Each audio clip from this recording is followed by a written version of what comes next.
Assalamualaikum warahmatullahi wabarakatuh. Alhamdulillahirabbil alamin. Qalallahu ta'ala fi kitabihil karim. A'udzubillahi minasyaitonirrajim. Bismillahirrahmanirrahim. Wa ma khalaqnas samaa'a wal arda wa ma bainahuma la'ibin. Wassalatu wassalamu ala nabiyyina Muhammadin wa ala alihi wa ashabihi wa ummatihi ajmain.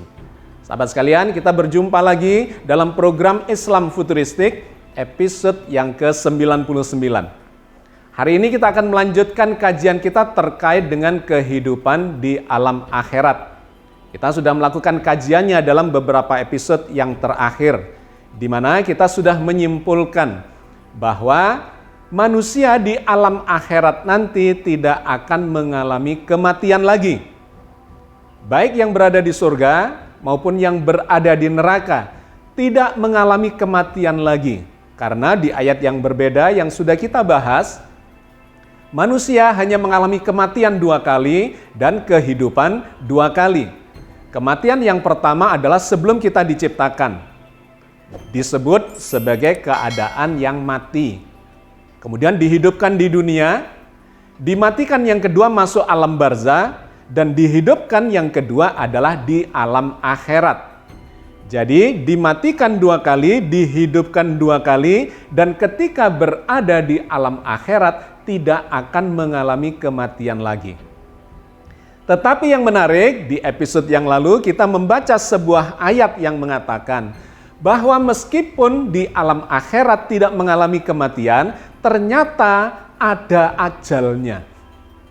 Lantas ada yang bertanya di forum kita, apa perbedaan antara kematian dengan ajal itu? Tidak mati, tapi menemui ajalnya. Oke, sahabat sekalian, ini perlu kita klarifikasi dengan mengambil pemahaman dari dalam kitab suci Al-Quran Al-Karim. Akan kita ambil, kita kaji sejumlah ayat yang terkait dengan hal itu.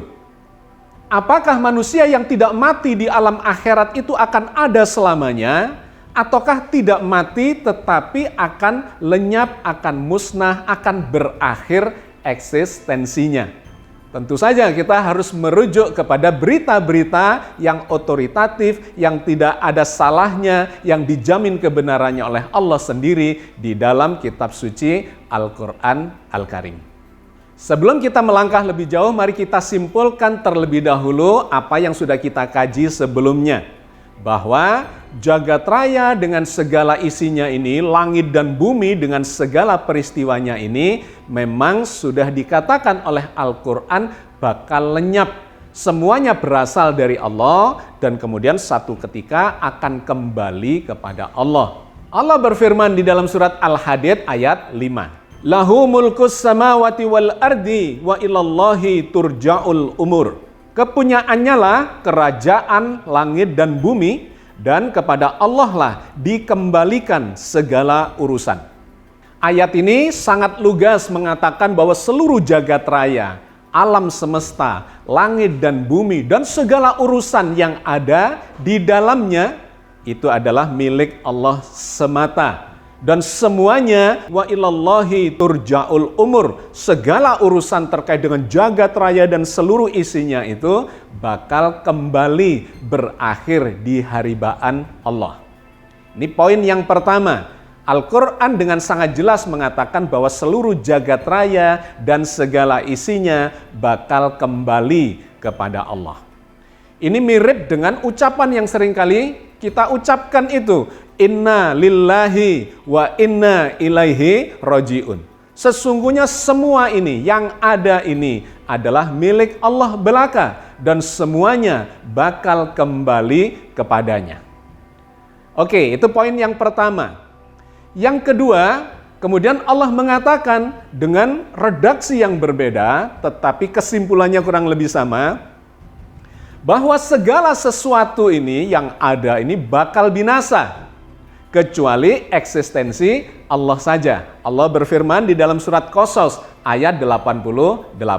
Kullu syai'in halikun illa wajhah lahul hukmu wa ilaihi turja'un. Segala sesuatu bakal binasa kecuali wajah atau eksistensi Allah. Baginya lah segala ketetapan dan kepadanya lah semua bakal dikembalikan.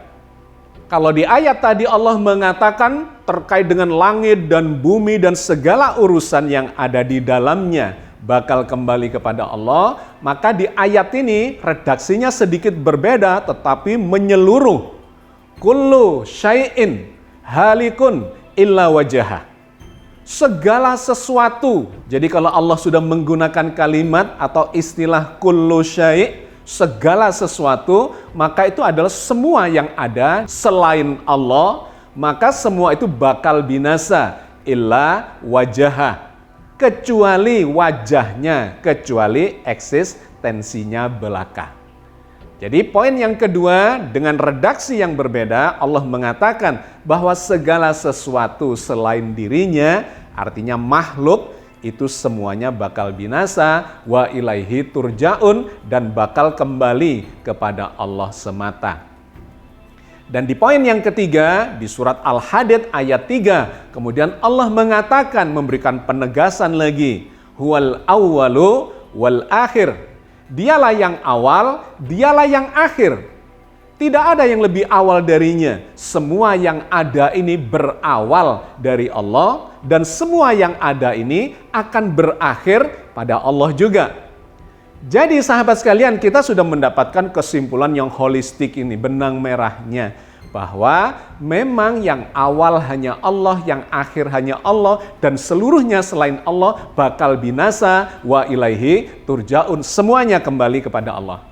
Oke, saya hanya menyambungkan dengan kajian yang sebelumnya supaya pada kajian kali ini kita mendapatkan frame yang jelas terkait dengan kenapa di alam akhirat itu tidak ada kematian tetapi ada ajal.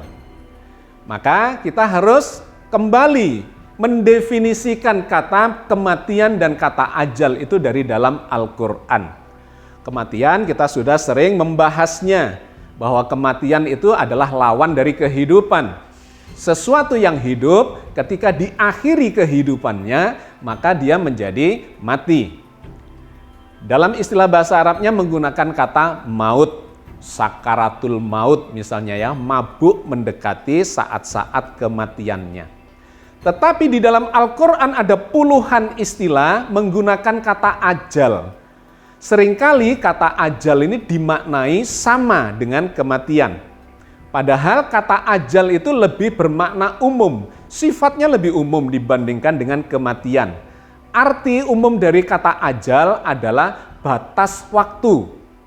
Bisa dikaitkan dengan batas waktu kehidupan, sehingga dimaknai sebagai mati. Tetapi juga bisa digunakan untuk kalimat-kalimat yang lain yang bermakna batas waktu apapun yang akan kita coba lihat pada kalimat-kalimat di dalam ayat-ayat berikut ini. Yang pertama adalah surat Al-An'am ayat 2 yang sudah kita bahas di episode yang lalu, di mana di ayat ini Allah menceritakan bahwa ada 2 kali ajal manusia itu. Yang pertama adalah ajal kematian pada saat hidup di dunia, dimatikan masuk alam barzah. Maka manusia menemui ajalnya, batas waktu yang dikaitkan dengan kematian atau batas akhir dari kehidupannya. Tetapi kata ayat ini kemudian ada ajal yang lain sesudah itu. Padahal setelah mati, masuk ke alam barzah, dihidupkan kembali di akhirat. Kita tadi sudah menyimpulkan dan Al-Quran juga sudah mengatakan tidak ada kematian lagi, baik di surga maupun di neraka. Yang ini juga sudah kita bahas di episode yang lalu, silahkan disimak kembali episode yang lalu. Poin pentingnya adalah bahwa ada kematian yang pertama, masuk alam barzah, dibangkitkan hidup di akhirat. Ternyata yang katanya tidak ada kematian itu, kata ayat ini, ada ajal di sisi Allah. Apa artinya di sini? Batas waktu kehidupan di akhirat itu. Ini menjadi sangat menarik. Tidak ada kematian tetapi ada batas waktu di mana hanya Allah yang mengetahuinya. Allah berfirman di dalam surat Al-An'am ayat 2. Huwallazi khalaqakum min tinin tsumma qada ajala wa ajalum musamman indahu summa antum tamtarun. Dialah yang menciptakan kamu dari tanah, Sesudah itu ditentukannya ajal kematianmu. Dan ada lagi suatu ajal yang ada pada sisinya, yang dia sendiri yang mengetahuinya. Kemudian kamu masih ragu-ragu tentang hal itu. Di ayat ini sangat jelas bahwa yang dimaksudkan dengan ajal adalah batas kehidupan. Tetapi kalau kita lihat di ayat yang berbeda, kita akan menemukan kata ajal digunakan dalam berbagai konteks. Misalnya di dalam surat Al-Baqarah ayat 282, di mana Allah menggunakan kata ajal ini terkait dengan hutang piutang, batas waktu berhutang. Berikut ini. Ya ayyuhalladzina amanu idza tadayantum bidainin ila ajalim musamma faktubuh. Wahai orang-orang yang beriman, apabila kamu bermuamalah tidak secara tunai untuk waktu yang ditentukan, hendaklah kamu menuliskannya. Jadi kata ajal di dalam ayat ini bermakna ila ajalim musamma, itu adalah batas waktu terkait dengan hutang piutang dan kemudian diperintahkan untuk menuliskannya. Artinya kata ajal tidak selalu bermakna kematian, melainkan secara umum bermakna batas waktu yang ditentukan. Yang kedua, penggunaan kata ajal di dalam berbagai ayat di dalam Al-Quran itu bisa bermakna batas waktu, misalnya terkait dengan iddah seorang wanita. Iddah adalah batas waktu di mana kalau ada suami dan istri kemudian memutuskan mau bercerai, itu ada masa iddahnya. Masa tenggang, di mana tidak langsung boleh diceraikan. Nah, Allah bercerita tentang hal itu di dalam surat At-Tolak ayat 2. Fa'idha balagna ajalahunna fa'amsikuhunna bima'rufin au farikuhunna bima'ruf. Apabila mereka telah mendekati ajal, batas waktu iddahnya, maka rujukilah mereka dengan baik atau lepaskanlah mereka dengan baik. Jadi dalam ayat ini digambarkan penggunaan kata ajal tidak ada hubungannya dengan kematian. Ajal bermakna batas waktu, masa tenggang sebelum seorang wanita dan seorang laki-laki, suami istri melakukan perceraian dalam konteks ini. 2. Nah, kemudian yang ketiga, penggunaan kata ajal adalah dikaitkan dengan kematian, batas waktu usia. Nah, Allah berfirman tentang hal ini dalam sejumlah ayat. Di antaranya dalam surat Munafikun ayat 10 dan 11. Wa anfiqu mimma razaqnakum min qabli ayyatiya ahadakumul mautu fayaqula rabbi laula akhartani ila ajalin qaribin fa asaddaqa wa akum minas solihin. Dan belanjakanlah sebagian dari apa yang telah kami berikan kepadamu sebelum datang kematian kepada salah seorang di antara kamu. Lalu dia berkata, ya Rabbku, mengapa engkau tidak menangguhkan kematianku sampai waktu yang dekat, yang menyebabkan aku dapat bersedekah dan aku termasuk orang-orang yang saleh. Wala yu'akhirallahu nafsan idza jaa ajaluha wallahu khabirum bima ta'malun. Dan Allah sekali-kali tidak akan menangguhkan seseorang apabila telah datang ajalnya, batas waktunya. Dan Allah Maha mengenal apa yang kamu kerjakan. Jadi ayat ini sangat jelas, tema topik pembicaraannya adalah tentang kematian. Bahkan secara eksplisit menggunakan kata maut. Seseorang yang mengalami kematian dan kemudian menyesali, pingin kembali lagi ke dunia, pingin bersedekah lebih banyak, beramal kebajikan. Tetapi kata Allah, gak bisa. Kalau ajal, batas waktu sudah datang, maka tidak akan bisa digeser sedikit pun karena sudah habis batas waktu itu atau ajalnya. Jadi kematian itu dalam konteks ayat ini bisa bertambah ke belakang, ya dimundurkan atau dimajukan, tetapi tetap ada batas waktu yang terakhir di mana seseorang tidak lagi bisa melewati batas itu. Yang demikian ini dijelaskan lagi oleh Allah di dalam surat Nuh ayat 4. Yaghfir lakum min dzunubikum wa yuakhirkum ila ajalim musamma. Inna ajalallahi idza jaa la yuakhkhar law kuntum ta'lamun. Allah akan mengampuni sebagian dosa-dosamu dan menangguhkan kamu atau memanjangkan umurmu sampai kepada ajal yang ditentukan. Sesungguhnya ajal yang ditentukan oleh Allah itu apabila telah datang tidak dapat ditangguhkan jika kamu mengetahui. Sahabat sekalian, kita sudah pernah membahas terkait dengan takdir. Kematian seseorang itu sudah ditentukan oleh Allah dalam desain penciptaannya. Misalnya organ vitalnya, jantungnya hanya bisa bertahan maksimum 100 tahun. Begitu juga ginjalnya, livernya, dan seterusnya. Oleh Allah sudah ditentukan ajalnya, batas waktunya, atau durasi hidupnya, lifespan-nya adalah 100 tahun.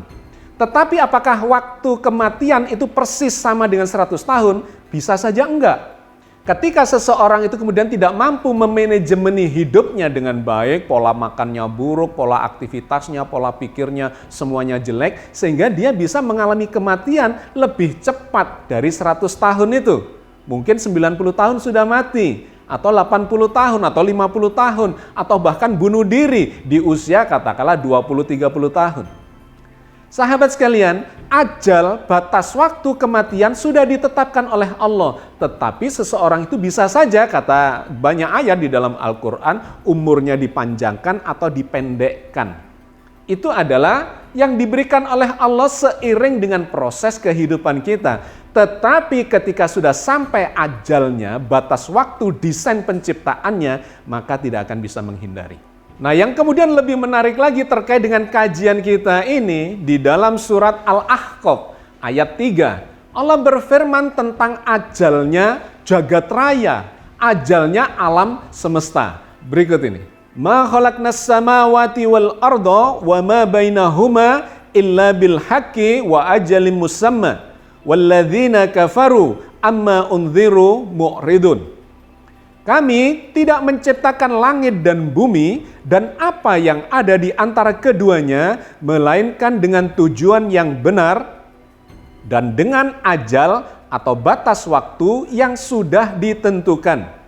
Dan orang-orang yang ingkar berpaling dari apa yang diperingatkan kepada mereka. Sangat menarik, ayat ini menceritakan tentang penciptaan alam semesta dan segala isinya, di mana Allah mengatakan dibatasi waktunya. Ma khalaqnas samawati wal arda wa ma bainahuma illa bil haqqi wa ajalin musamma. Allah menciptakan seluruh jagat raya, langit dan bumi dan apa yang ada di antara keduanya dengan benar. Wa ajalin musamma, dan ditetapkan batas waktunya. Jadi desain penciptaan tentang durasi waktu dari jagat raya sudah ditetapkan oleh Allah. Bahwa jagat raya ini pasti akan mengalami ajalnya. Kenapa? Karena ruang dan waktu sebagai eksistensi atau variabel jagat raya itu dulunya memang tidak ada. Dan kemudian akan ada batas waktu di mana semuanya akan menjadi batas kehidupan atau eksistensi dari alam semesta itu. Dan bukan hanya langit dunia ini, langit yang pertama saja, karena Allah menciptakan langit itu ada 7 lapis langit. Sab'as samawat, langit yang 7, di mana dunia berada di alam yang paling rendah, dimensi yang paling rendah, langit pertama, sedangkan akhirat itu ada di langit ke-7. Ini satu paket seperti bola kecil di dalam bola lebih besar, dalam bola lebih besar sampai ke-7. Sampai 7 lapis, paling kecil langit dunia dan paling besar adalah langit akhirat. Jadi akhirat itu sudah ada sekarang. Di mana Rasulullah sudah pernah datang ke akhirat itu, ke sebuah tempat di langit yang ke-7 yang namanya Sidratil Muntaha. Di sanalah Rasulullah menyaksikan alam akhirat digambarkan sebagai surga Jannatun Naim. Surga yang berada di alam akhirat dan terlihat dari satu tempat yang namanya Sidratul Muntaha. Jadi yang dimaksudkan oleh Allah menciptakan jagat raya dengan ada batas waktunya, ada ajalnya, itu adalah seluruh langit dan bumi yang 7 ini. Ya dunianya, ya akhiratnya. Karena itu di dalam surat Rum ayat 7 dan 8 Allah berfirman, alam akhirat pun akan ada ajalnya. Karena memang alam akhirat itu berada di alam semesta. Langit yang pertama sampai langit yang ketujuh, satu paket antara dunia dengan akhirat itu. Semuanya diberi batas ajal oleh Allah Azza wa Jalla. Ya'lamuna zahiran minal hayatid dunya wa hum anil akhirati hum ghafilun. Mereka hanya mengetahui yang lahiriah saja dari kehidupan dunia. Sedang mereka tentang kehidupan akhirat adalah lalai. Awalam yatafakkaru fi anfusihim ma khalaqallahu samawati wal arda wa ma bainahuma illa bil haqqi wa ajalim musamma wa inna katsiran minan nasi biliqa'i rabbihim lakafirun.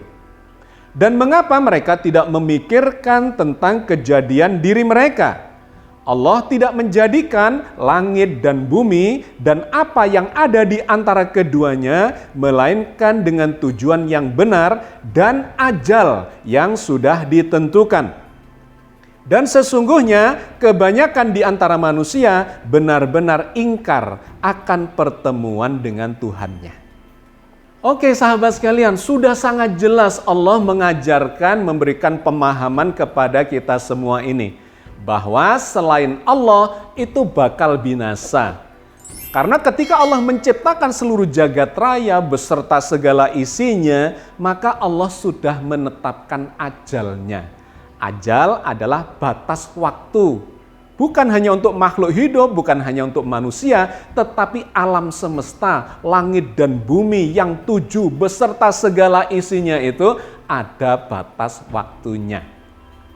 Oke, jadi kesimpulannya apa? Terkait dengan kajian kita pada kali ini. Yang pertama, bahwa di alam akhirat manusia memang tidak mengalami kematian lagi. Tetapi kata Al-Quran ada batas waktunya. Di episode yang lalu kita sudah menggambarkan itu dengan surat Hud ayat 106 sampai 108. Bahwa mereka kekal di dalamnya selama tempatnya masih ada. Madamatis samawatu wal ardu, selama langit dan buminya masih ada. Jadi keberadaan manusia di alam akhirat dibatasi ajalnya dengan eksistensi jagat raya. Padahal jagat raya ini kata Allah akan digulung kembali seperti menggulung lembaran-lembaran kertas dan kemudian dilenyapkan di tempat penciptaan semula dan kemudian Allah akan menciptakan alam semesta yang baru lagi. Maka sebagai penutupnya kita kutip kembali firman Allah di dalam surat Al-Anbiya ayat 104 yang menjelaskan tentang segalanya ini, jagat raya dengan segala isinya bakal dilenyapkan kembali seperti sedia kala. Yauma natwis samaa katayyi sijilli lil kutub kama bada'na awwala khalqin nu'iduhu wa'dzan alaina inna kunna fa'ilin. Yaitu pada hari kami gulung langit seperti menggulung lembaran-lembaran kertas. Sebagaimana kami telah memulai penciptaan pertama, begitulah kami akan mengulanginya. Itulah suatu janji yang pasti kami tepati. Sesungguhnya kamilah yang akan melaksanakannya. Oke sahabat sekalian, saya kira kita cukupkan kajian kita sampai di sini. Semakin melengkapi pemahaman kita bahwa sesungguhnya semua makhluk bakal binasa kecuali Allah Azza wa Jalla. Assalamualaikum warahmatullahi wabarakatuh.